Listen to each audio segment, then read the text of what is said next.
只因顾客抱怨了一句牛排煎的不够生，女人立刻插起一块生牛肉，气势汹汹地走了过去。Rare for you? You out of your mind? Yeah, that's why I'm in therapy. I'm so sorry. 老板见状连忙上前赔罪，并且要他为顾客换一块桌布，这再次激起了女人心里的怒火。Not bad. That felt so good.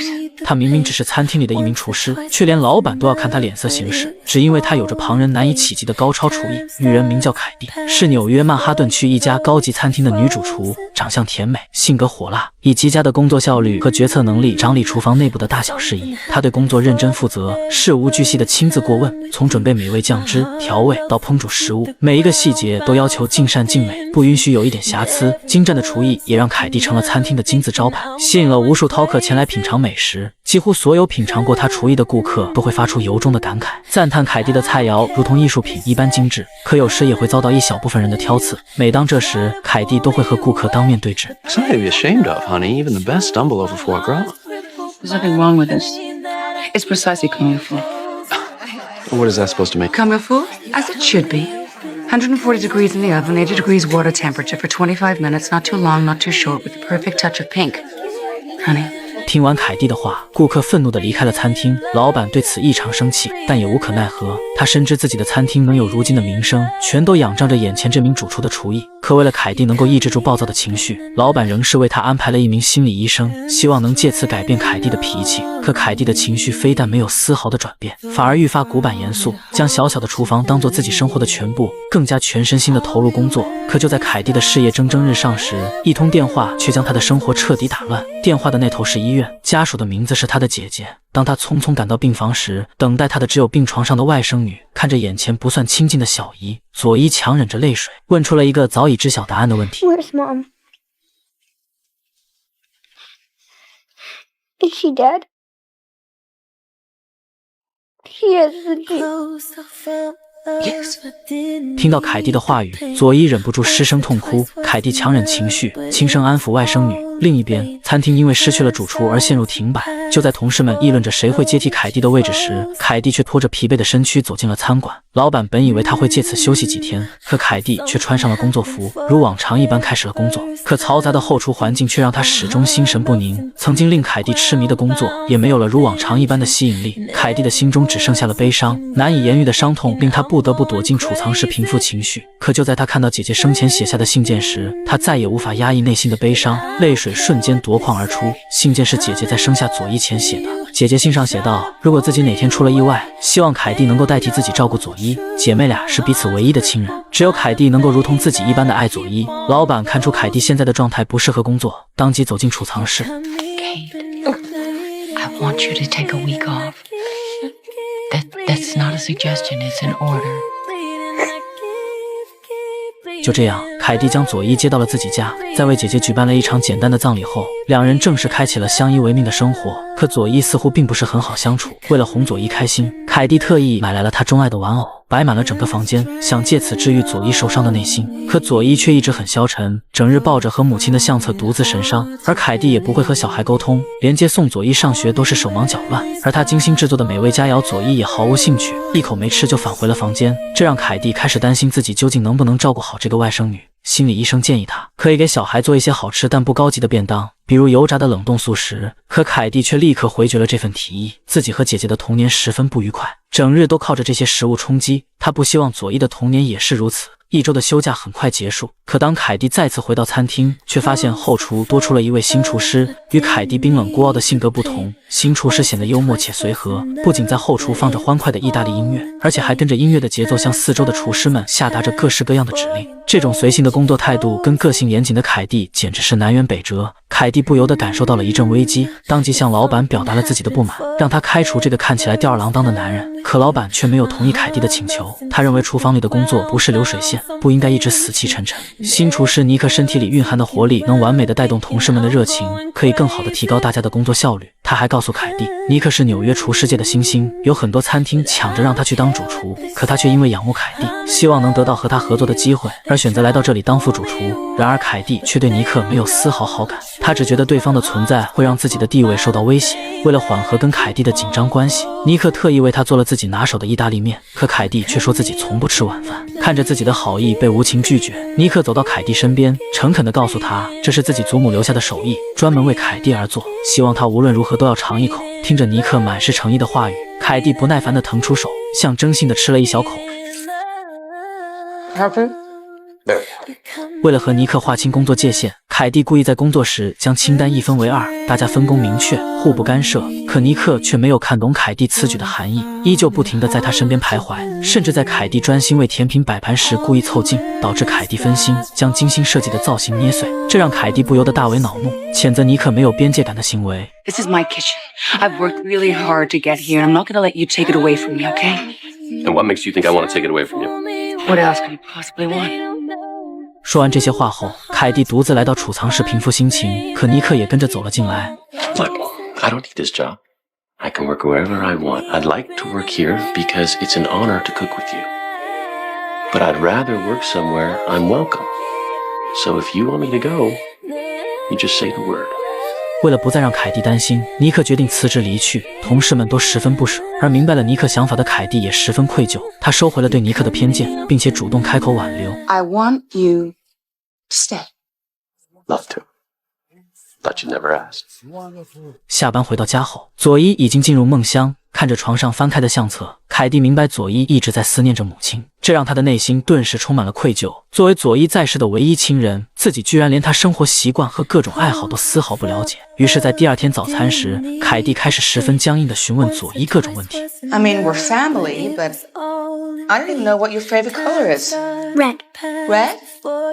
See? I didn't know that. I love red. Red's a great color. What's your favorite number? No, you don't have to do this.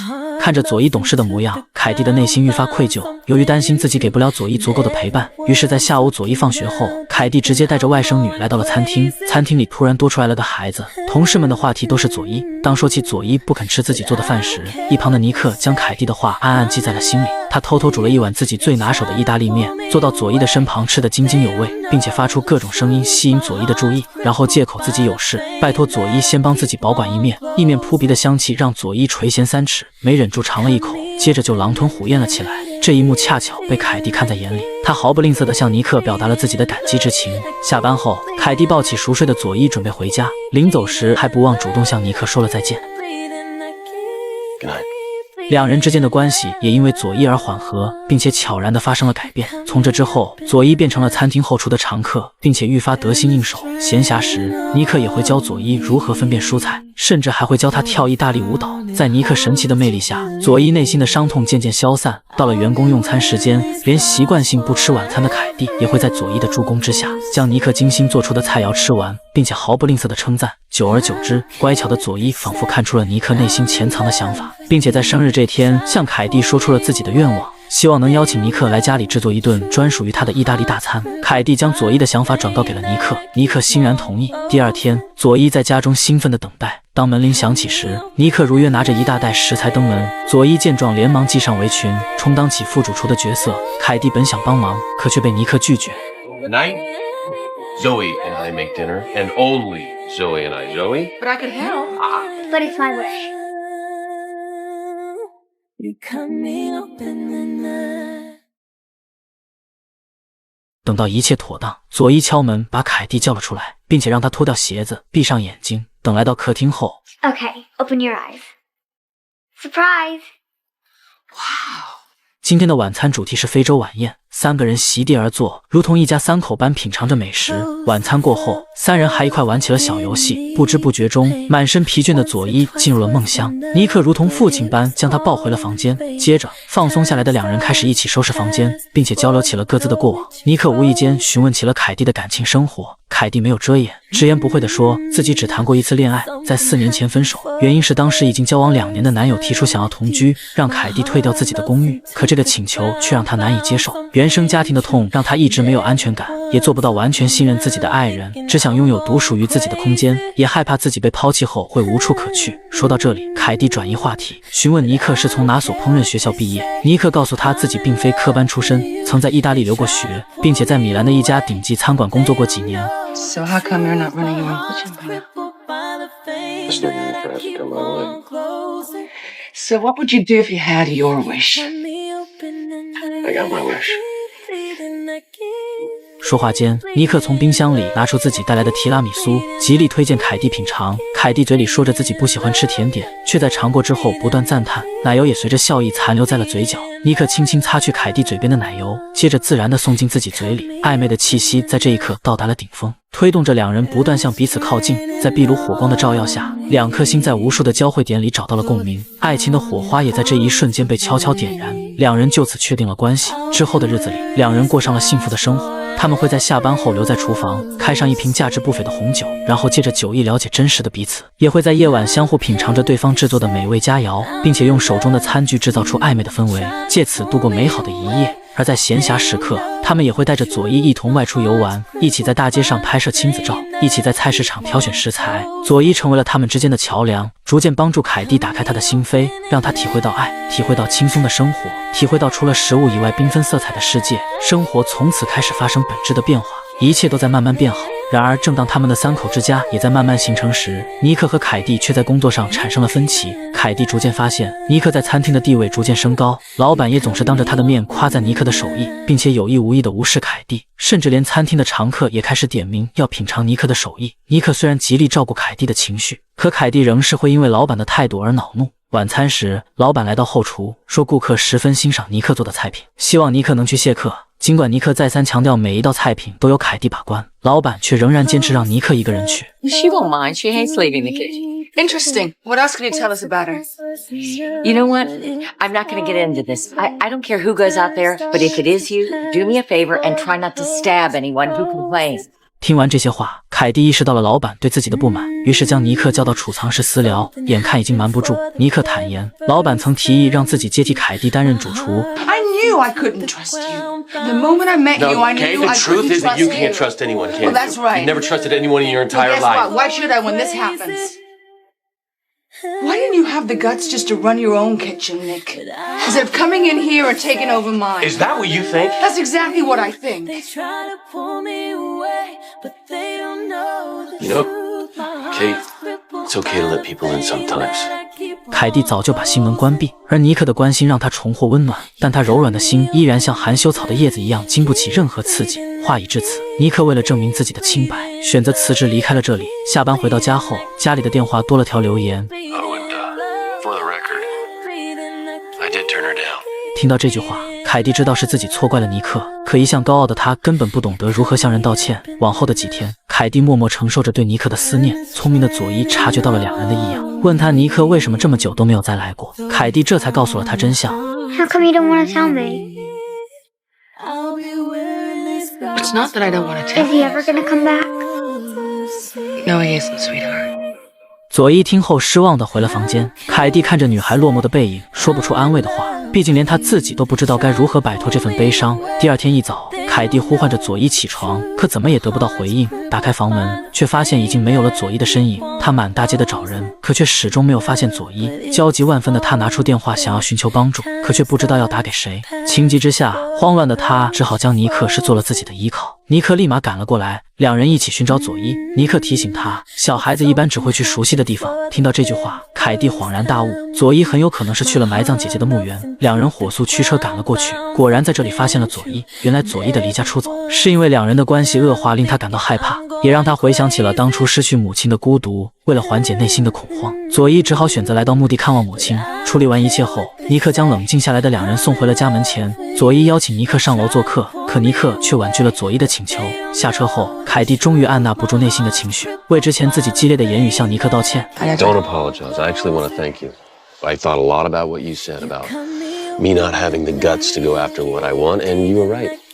尼克告诉他自己找了一份旧金山的工作，在一家新餐厅做主厨。凯蒂笑着向他祝贺，可笑容里却掺杂着苦涩。临别前，两人握了握手，挽留的话彼此都没有说出口。就这样，他们从彼此的全世界错过。从这之后，凯蒂又重新回到了以前的状态，如往常一般事无巨细、一丝不苟的工作，仿佛尼克从来没有出现过。只不过他经常会愣愣的出神，仿佛在想念那个自己错过的人。他找到心理医生，讲述了自己的苦恼，为什么人生不像食谱一般，没有任何的参考。可医生却告诉他 What I was going to say was, you know better than anyone. It's the recipes you create yourself that are the best. 听完医生的话，凯蒂恍然大悟，自己好像一直都是这么死板，太过看重工作，太过注重自我，这些自己内心的条条框框如同一道道枷锁般将自己束缚。他想明白了一切，辞去了工作，带着自己研制的菜品找到了尼克的家。此时的他仿佛重获了新生，当束缚着他的枷锁消失，一切变得简单而随意，辞职变得没那么要紧，向心爱的男人低头也没那么困难，一切随心而动，放飞心灵，快乐也变得唾手可得。I think you should know there's something else I never do. What's that? I never invite myself into a man's apartment, blindfold him and beat him in saffron sauce, while begging him not to go to San Francisco. You never do that? Never. It's too bad. You cut me open in the night, and it's draining on me. Though they found it hard to believe, I'll be wearing. 故事的最后，两人一同留在了纽约，开了一家属于自己的餐厅。佐伊也来到餐厅，成为了他们的助手，而餐厅也正是用他们3个人的名字所命名。这里不仅是他们事业的新起点，也是他们爱情故事的温馨续篇。之前的种种波折就像是调味品，结合着那些美味的食物、充实的生活、动人的亲情、浪漫的爱情，所有幸福的要素都被他们融合在了一起，汇成了结局这锅美味的汤。人生的路，有的时候越走越窄，有的时候越走越宽，每一次的选择便意味着一种新的人生走向。生活不是崇高的史诗，而是琐碎的细节。人总是需要活在当下，当下能够有人陪伴，享受相濡以沫的爱情，无疑是最好。所以不要害怕，勇敢向前，借着美食与爱融化人心的隔阂，化解那属于你我的孤独。